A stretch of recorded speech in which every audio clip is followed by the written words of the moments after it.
Hello and welcome to another exciting episode of Reboot It. Tonight we're joined by Kevin Collier. what's up? Hey, So you need to come to town sometime so we watch a Marshall game. I know, dude. It's been I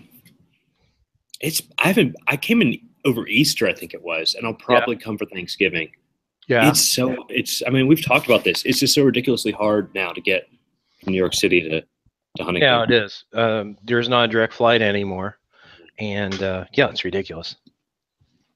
But cool. You're welcome anytime. I appreciate it.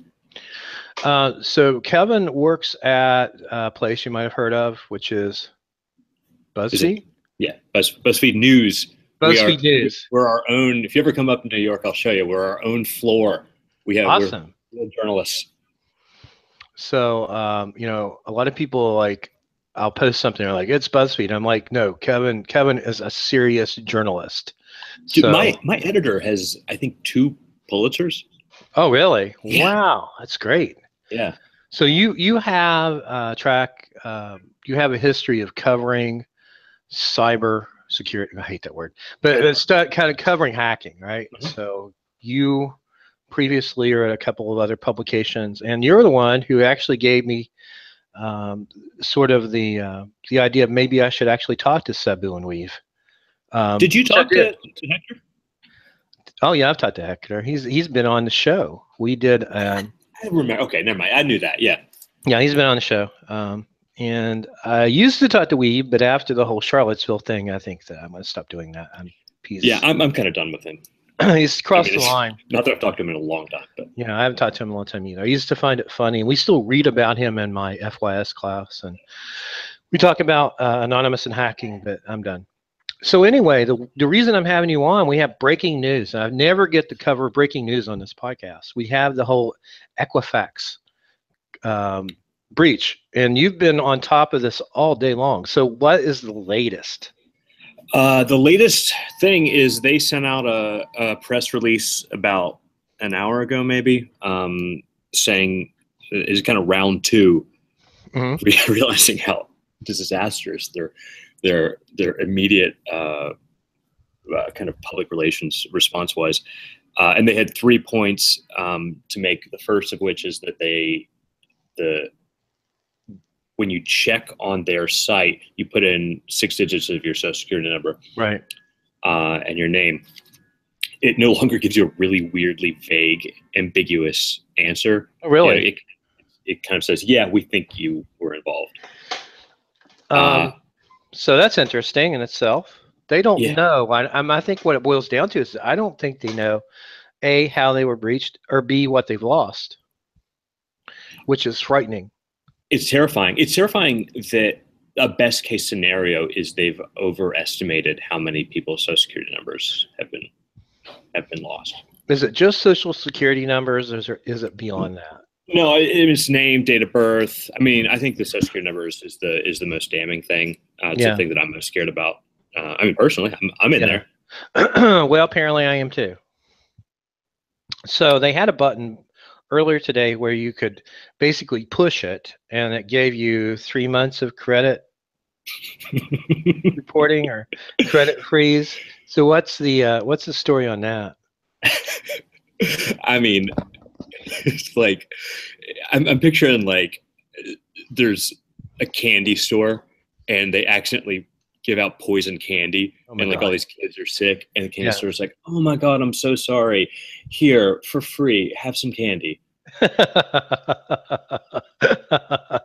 Good point. So I mean, yeah, we're gonna get some free Equifax service out of this, but I'm skeptical of how valuable that is. Well, earlier it was reported that if you signed up for the free Equifax credit freeze, that you're basically waiving your right to sue, and you were damning yourself to arbitration. Right. I'm not sure exactly. Well, the good news, regardless of how very poorly they had written that, you've got the New York Attorney General being like, no, we're not going to let that fly. The good news is part of their update is actually, no, let's make this clear. That's not that doesn't apply to people who signed up because of this breach. Okay. Well, it's going to be interesting. I think they're already lining up class action suits. Mhm. So I feel like we might finally do what they wanted to do in Fight Club, which is to basically start erasing credit reporting bureaus. It's interesting how a very small group of companies have such control over our lives. So what's the latest on how the attackers got in? I don't know. Really? I don't know. I mean, do you have any idea? I saw one. Well, I've seen two things. Okay. There's one that was the struts flaw, the Apache struts, which is a new, just discovered, just disclosed vulnerability. But other people are saying it might have been something else. There was reports in the beginning that it was cross-site scripting that was reported and was never fixed. But everything now seems to point toward Apache struts, which is, if it's the same,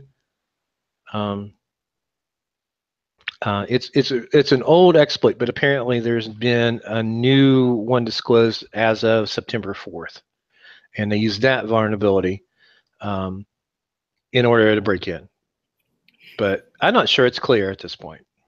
Do you want to speculate wildly on who it might be?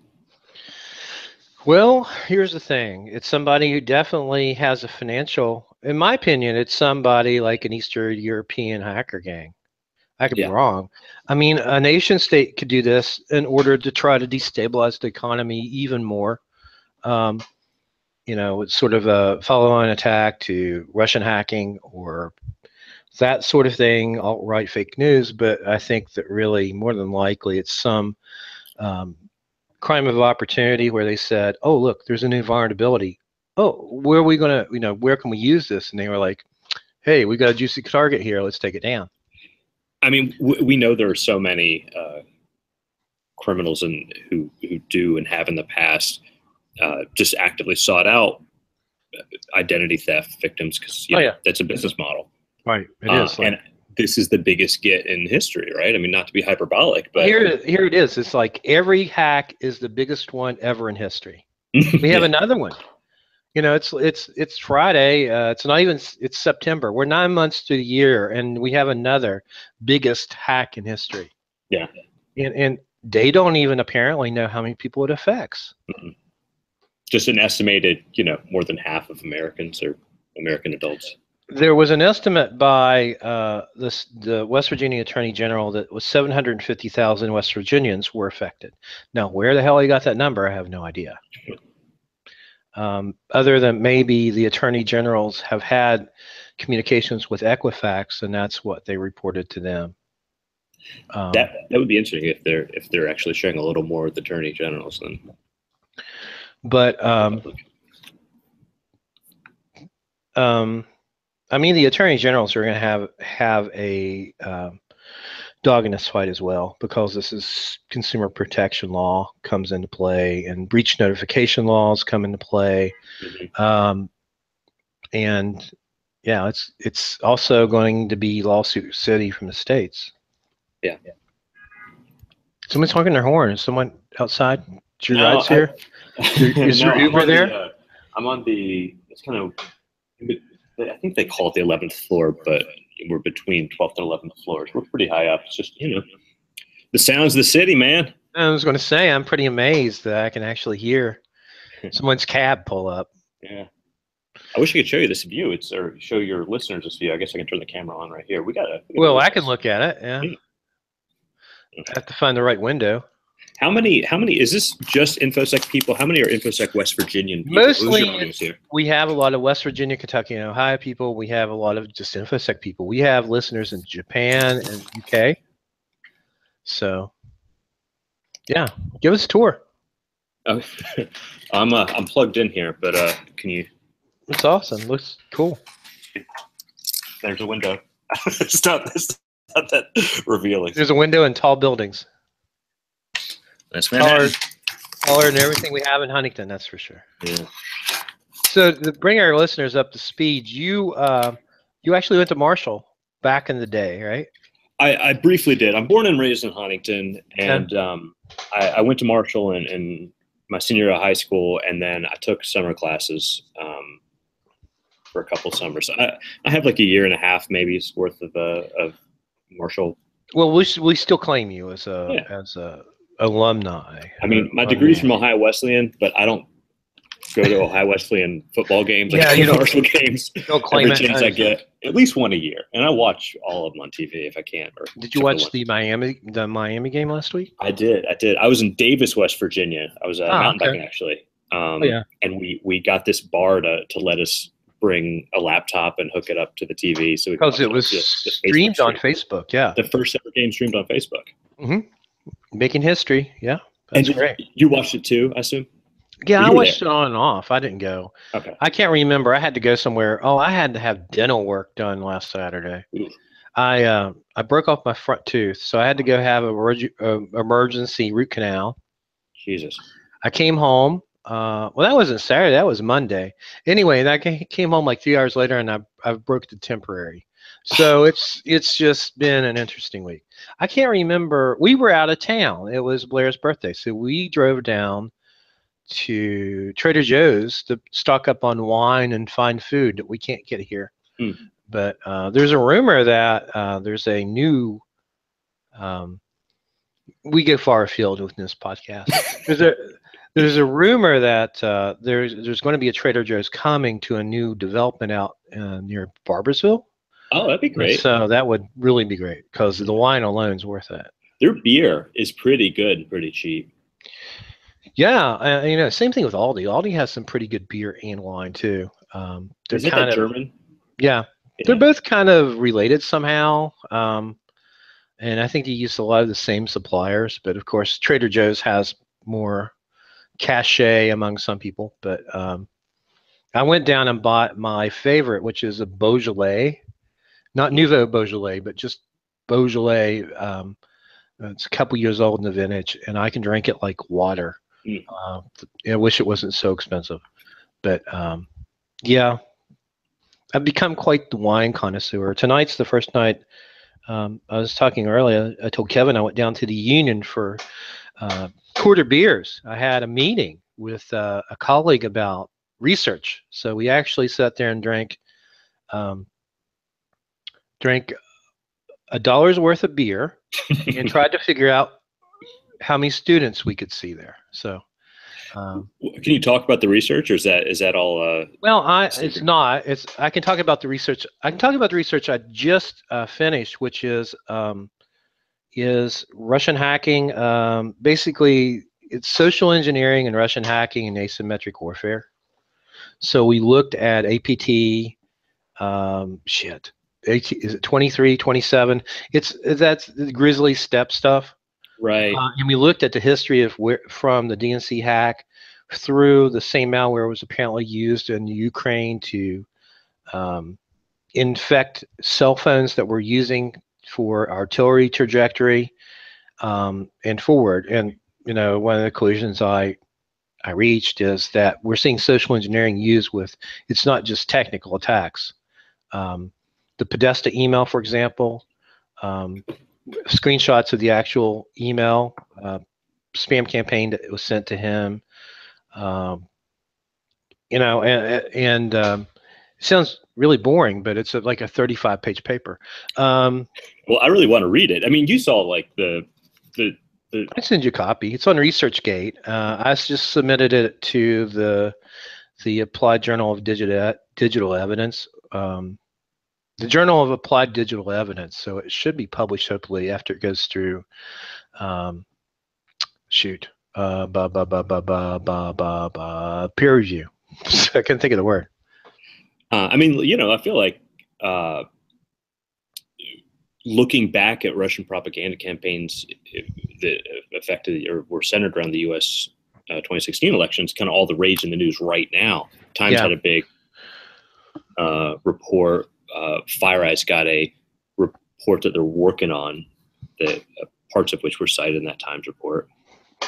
I think some of the biggest problems with the whole Podesta hack is the incident response was all done by Was it Mandiant or FireEye? Shit, I don't remember. But sorry, from Podesta?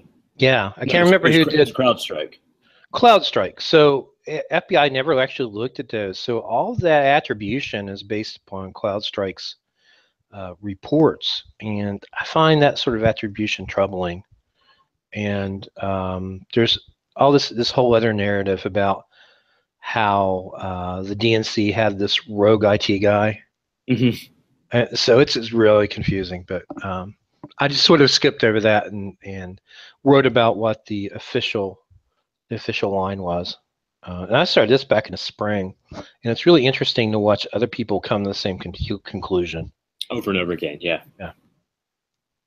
I think, in fact, you've done some reporting on this, haven't you? There's the whole. I have. I did a lot with Guccifer too.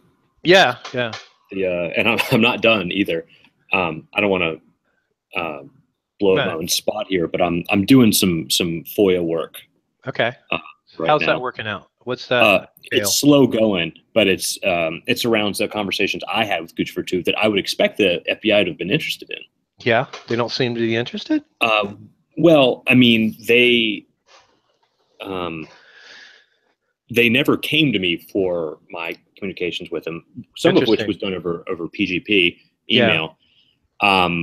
But then I thought, maybe they weren't that interested. Maybe they got some of my. They might have their own signal intelligence. Exactly. They don't have anything by my name. They insist via a FOIA response, but we're still going back and forth, really hammering home exactly what they might have, if anything. I mean, maybe it's nothing. Or maybe my name has been masked and was acquired by the NSA. Yeah. I think that's going to be a really cool story, but it's going to take a couple months before we finish getting all the FOIAs back and forth. So how long have you been at this point? Well, this is fairly recently. It just only occurred to me when I was actually interviewing for this BuzzFeed job. I had an interview with Miriam Elder, the world editor here, and we were just talking about Guccifer too, and she was like, "Yeah, so the FBI probably has these conversations, right?" And I was like, well, "They should. Yeah, I should get. You would hope, right? Yeah. So the funny thing about Guccifer too, which I mean, do your listeners know who he is? Yeah, I think we're all.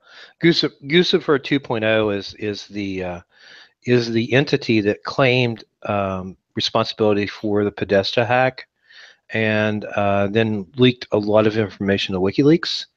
Guccifer 2.0 doesn't claim that. Everyone's like, it's the Russians, but Guccifer 2.0 says that no, I'm not Russian affiliated. So it's one of those weird things. He claims to be Romanian. That the whole idea is that he's going after Marcel, or trying to emulate his hero, Marcel Lazar. I don't know how you say his last name. Yeah, the guy Guccifer, the original actor, the original one who broke into George W. books, all the Bush accounts, and then is presently in prison, I believe, in the United States. He got extradited to the U.S. and is in prison now. Yeah. But so it was funny. He would say, for instance, that he's got all these documents demonstrating fucked corruption. Sorry, can I swear? You can, yeah. Okay. All this fucking corruption, man.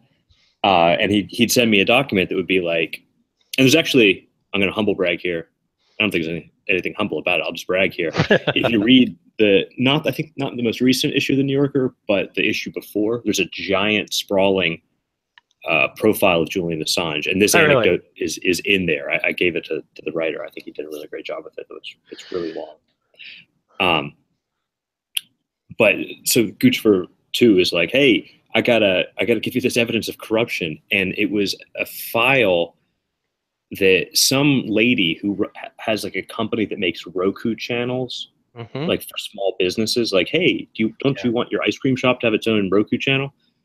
So she sent a 6-page pitch to somebody in the Florida Democratic Party, and I called them both, the person she sent it to and the woman who made it, and she was like, yeah, my husband and I just have this like small mom and pop business. I met this guy at a fundraiser, and I was like, hey, do you want, what if I gave you a pitch for this Roku channel? And he said, sure. And they sent it, and nobody ever talked about it again. Yeah. It was not a thing they wanted to do, but it wasn't like there's nothing. It's like the most mundane, irrelevant document you could have. And here's Right. this activist being like, dude, you got to write about this corruption. And that was, Um, I think that was what that's originally took weird. me. That Yeah, is right? really strange. Yeah.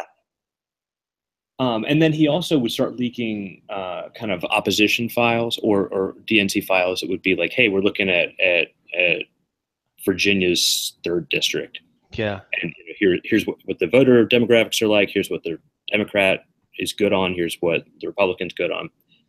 And he started leaking it for states like Michigan, Ohio, Florida, Virginia.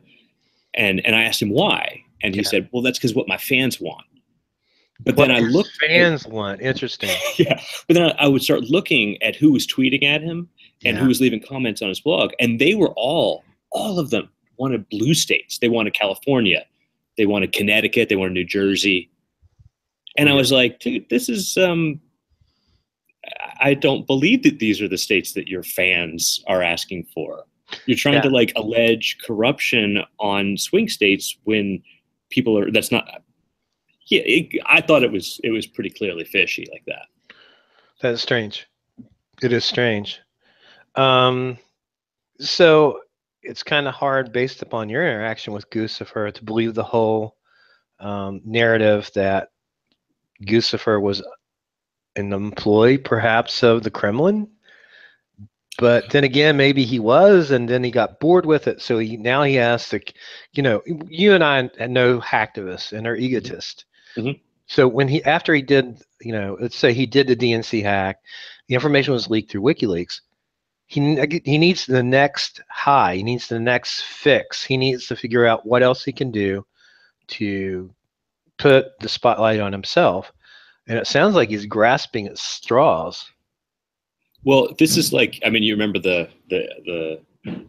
famous Donald Rumsfeld quote about you got known knowns, known unknowns, unknown knowns, and unknown unknowns. I've used that in class a lot, actually. it's honestly like I remember laughing about it so much when he first did it, and then it's genuinely pretty helpful. So it is, because we have a lot of unknown knowns here. Like, we know so much of what we don't know about Christopher too, and even if he does have a really poor explanation for how he acquired these DNC files that the U.S. government says were hacked by Russia. He still has them. He's still in the possession of them. He's still sending them to WikiLeaks, right? Right. But that doesn't necessarily mean. I mean, I'm not an expert in how Russian intelligence works, but I do know enough that it's not as clear cut as even the U.S. is, and so that doesn't mean that it didn't come from Russian hackers to begin with, but his exact relationship with them may be vague or ambiguous. Well, it may not be direct. Exactly. Russia, it's possible they contacted somebody with this information and a crew that passed it on through somebody they knew on the IRC that, and then they're like, hey, man, this is juicy stuff. You ought to contact WikiLeaks. Somebody already has sort of that anti-establishment bent to them or is already doing hacktivist-like things or self-identifies as a hacktivist. It'd be really easy for him to become the patsy. Yeah. I don't want to make this sound like the JFK assassination or anything here, but you wonder if Guccifer 2.0 is actually where you should be looking at or looking beyond Guccifer 2.0. But that's really interesting. I did not know that you had some conversations with him. Yeah, and it's still up in the air exactly how much it's true. How much the FBI, how many of those conversations the FBI read. Well, I mean, that's signal intelligence. It would be the NSA's in the NSA's court. Right. But I don't know. I'd say NSA would have it more than the FBI. I mean, FBI should have an open file. I mean, there should be an open investigation. Comey said that there was an ongoing counterintelligence operation. I forget when he said that. Before he was fired. Before he was fired, exactly. So this is way off the track, but it's also kind of on the same vein. The collusion investigation. Yeah. It's kind of interesting how much it overlaps. And, Yeah. you know, how much it could all be part of a larger campaign. I think the biggest question right now, we were talking a little bit ago about these targeted Facebook ads, which not a ton of money was spent, but you know, if you're only trying to get at a couple specific people, right? Maybe you don't need to spend a ton of money. I think we should always, when we're talking about possible Russian government operations in the U.S. election, we should keep in mind that I don't think anybody, including the Russians, thought that they would have actually swung the election. It was more of a tilting public opinion. Well, they were lucky if that was what they were trying to do, and that the events leading up to the election helped that cause a lot. Right. The vilification of Hillary Clinton is a big part of it. Yeah. Which, can we talk about that for a second? Yeah, sure. I think that's really interesting. You and I are both, from West Virginia, which is a state that both really kind of laps up a lot of that, I think, kind of like conservative talk radio type media. Fake news. Sorry. You're a lot nicer than I am, but yeah, I understand what you're saying. Well, I remember growing up and like friends' dads listening to Rush all the time. Yeah. And Hillary, I didn't know anything about politics, and remembering how Hillary Clinton was always just such a scapegoat all the time. Yeah. But at the same time, Bill Clinton was so popular in West Virginia. Yeah, he was. And she was too. I remember she came to Marshall in 1992 when I was in graduate school, stumping for Bill Clinton. And then after they were elected, when she went on her nationalization of healthcare tour, she came to Marshall again. So they saw West Virginia as being a friendly state. Mm-hmm. But that's all sort of changed. West Virginia has become very conservative. The Republican Party now controls our legislature, and thanks to the governor switching parties during the Trump visit, the governor's mansion is also now controlled by a Republican. So it's just strange how things have changed in West Virginia. But a lot of that has to do. I've listened to Rush Limbaugh since 1988, and he is a political clown. I don't think he believes half the things he says, much like Weave. I don't think Weave believes half the things he says. But Rush Limbaugh beat on the Clintons all during those 1990 years, two administrations, and people have listened to that. And at some point, was it Goebbels that said, keep repeating the great lie and eventually people will believe it? I mean, you get inundated with this message that clearly Hillary Clinton's a killer.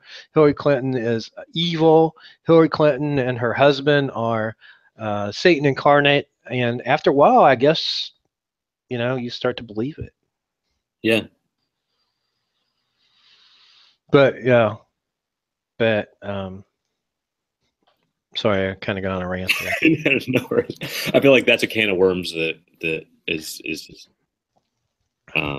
kind of beyond my pay grade in some ways. I mean, I used to be, I have a degree in political science, but I haven't really dabbled in it much besides cyber warfare. And I don't know. It's my whole thing now is you go into a classroom, if you were teaching something like political science, how do you have an open and honest conversation about politics? Yeah, it's really hard. I often feel that, I have friends, no friends I've, met in recent years. All of them are friends from growing up who are conservative. And sometimes we just can't talk about stuff like this. And sometimes we can find some discussion, have some common ground. But I do find that there are so many conservative media outlets that just outwardly lie so much. Yeah, they're bold-faced lies. It's not like they even try to cover up the fact that they're lying. And that's the weird thing to me, is that you and I can look at that and see that it's a lie, but some people can't. They don't have the skills, they don't have the tools to be good at information literacy and figuring out what's a good source and what's a bad source, especially when you have the President of the United States coming out and saying the New York Times is fake news. Yeah. The New York Times is a newspaper record. Yeah. The Washington Post is a newspaper record. They've already brought down one president. I don't think I'd screw with them. Yeah. And it's really interesting to me how that gets played out. And it's sad too. My great grandmother loved Richard Nixon until even after he resigned. She could not believe that Richard Nixon had done anything wrong. The problem is now in this country, we've got like half the country can't believe there could be any possibility of Russian collusion. Yeah, it's just a given that it's impossible. Fake news. Fake news. Hate that word. Yeah. I just posted your website to the show notes so people know where to find you. Maybe they got some news stories they can drop on you. Yeah. If anybody's listening, especially in InfoSec or any kind of anything broadly related to that world, you got something that the world should know about, you want to tip me. This is my plug. Am I allowed to plug in the middle of your show? Of course, like yeah. For journalistic tips? Of course. I make no money off this show. I'm all good. It's not like I'm trying to make anyone happy. Yeah. And I think that's great. As a former journalist, I also think that people should have an outlet if they have something they need to talk about with somebody who needs to take it to a higher authority. The way you do that, of course, is to talk to a journalist. Yeah, I think a lot actually can get lost in the world of somebody's a professional and they really know what they're talking about, and they see something clearly that is probably relevant, and journalists, we get so much spam from like PR companies, like, hey, sure. Check out this new device that lets you does magical anti-hacker stuff. Yeah, so much crap. And actual people with interesting, relevant things to the world. There's a little bit of a barrier to communication. So I don't know. I try to keep my eyes open, scan my inbox, etc. We have a secure drop too, but nobody's contacted me on that yet. Really? I mean, I'm still pretty new, a month maybe. Yeah. Well, I'll drop you a copy of my paper. How's that? Yeah, see if that works. Yeah. This is a random change of subject, but we're going back to something that I think this is also a little relevant because we're talking about data mining. Yeah. We're going to go, this is the thing that probably listeners care the least about when we talk about Marshall football, but it's all good. You watched the game on Facebook as well, right? Mm-hmm. Now, this is something, I don't know, I've just been wanting to talk about because you saw the comments going streaming by, right? Yeah. So this is the first ever game. Facebook has bought 15 college football games. It's the first time Facebook's getting into the sport where they're streaming games, and they're asking people to share the game as they watch it on their computer or their home. Their what was it called, HTPC. Right. But they're also you think about how much like, say, Nielsen or very traditional like TV watching analytics group would want to know how somebody feels in real time as they watch something. Oh yeah, like mad, angry. It's all right there. So you get to see people who are already hyper localized, meaning that you're a fan or a graduate of a given university, you're from this small town, and then they're getting this how you feel in every second or every couple seconds, or every minute. I'm sure if there were people just covered over the reaction things because they felt that was their way of contributing to the game. Mm-hmm. Yeah, I'm sure there's a lot of data points there. I just wonder how many people actually watched that game, because if you looked at consecutive viewers, it was never more than a few thousand. I saw 8,000 at some point. I don't even think I saw that many, but that's pretty interesting. Is the cleaning crew there? I don't know who that is. I still don't know so many of my coworkers. Who are these people? Yeah, It's like Jerry Seinfeld. Who are these people? That's, yeah, but you're right. I don't know. You know, Marshall signed an agreement with, I think it's called Bitstream, where they're going to stream multiple games over multiple platforms. So it'll be interesting to see how that works. yeah. What that means is they couldn't buy they couldn't get a good TV deal. Yeah, it does mean that. I mean, well, I don't know. The last one was pretty awful. Oh, it was pretty awful. We've not had a good TV deal for years. You know, the worst TV deal we had was when they were broadcasting Marshall basketball on PBS, the local PBS station. This is like in the 1970s during the Antony days. Wow. You know, and yeah, it was great. You turn on Channel 9 was the local station in Richwood, which was WPBS. Was the local WPBS station. So you went from like Mr. Rogers and Sesame Street to Marshall basketball. That's ridiculous. It's so and funny. It was actually still at the old field house. It was before the Henderson Center. Mm-hmm. I'm like, man, that's a pretty desperate move. Sell your TV package to PBS, but you know they weren't. They're not going to be ponying up a lot of money. No, there couldn't have been much there at all. Yeah, and that was before the days before PBS could advertise, even a little bit. Yeah, but it'll be interesting to see if streaming works out or not. I mean, I don't know. I mean, I don't have television. I stream everything. I cut the cord probably a year or so ago, and I don't miss television. Other than watching, I watch Rick and Morty and Archer. That's about it. Mm-hmm. Besides maybe things on Netflix, but I'm a big fan of The Crown. That is an awesome show. Wait, I've not seen. What was that? It's the one about Queen Elizabeth, current Queen Elizabeth. Yeah. Oh, I haven't seen that. Yeah. What's it on? It's on Netflix. Okay. They have, I believe, there's 7 episodes that go from her becoming queen up through the 1950s. And anyway, it's really good. I'd check it out. Okay. Brought to you by this podcast is partially brought to you by Netflix. No, I'm kidding. But anyway, I appreciate you coming on. I've had you on here for a while, and I think we talked about most everything I can think of, unless you have something else to talk about. No, I mean I feel like we could try to think of topics and then go all night, but it just seems as good a stopping place as any. Well, I wanted to talk about this one specific breaking news story, and I know there's a lot of information out there, and I thought I should ask an expert, someone who's actually done reporting on this, what the latest was. Well, you flatter me, but I've been wanting to come on for a while. But let me know. I'm here anytime. Whenever I'm free. Anytime. I think that the word that sums up all of this current information we have about the breach is probably dumpster fire. Mm-hmm. Massive fuck up.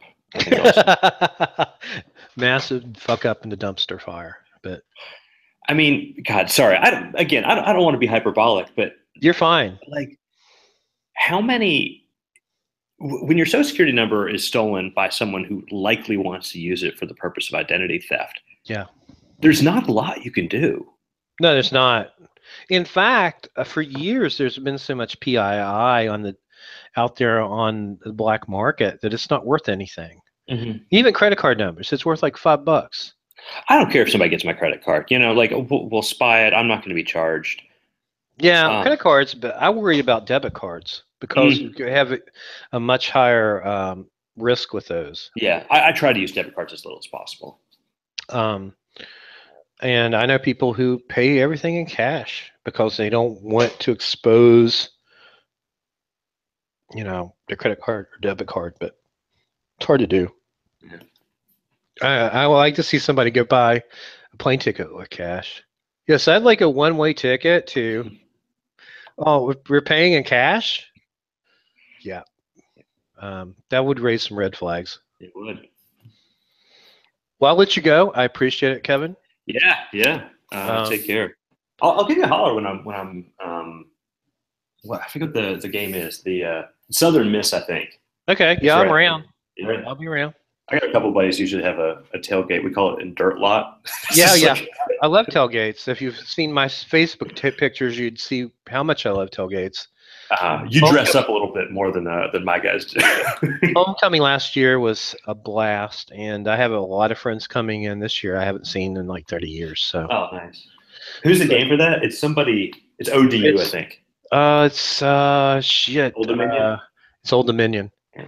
Which is funny because I have a new colleague that went to Old Dominion, and he also has 2 degrees from Marshall, and he's like, he's like, there's no way I would ever root for Old Dominion. Time to put him to the test. Yeah. But I appreciate you coming on, and hang on after I hang up here. But okay.